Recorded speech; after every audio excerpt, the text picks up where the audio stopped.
I take a interest rate curve, a yield curve, take the discount factor for each relevant tenor point, and I discount that cash flow back to today. That gives me a net position for that tenor point.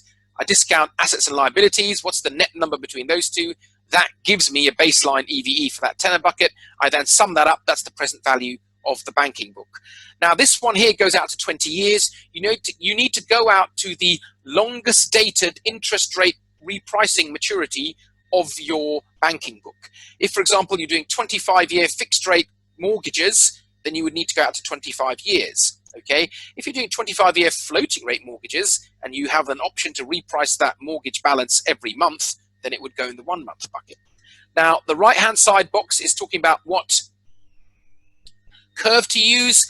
The EBA paper says use the risk-free curve, which we take to be the swap curve. You don't have to do that. My own recommendation is to use the bank's own cost of funds curve, because that is where your bank accesses the market. No bank can actually fund at the risk-free curve. So using the risk-free curve to present value the balance sheet seems a bit illogical to me.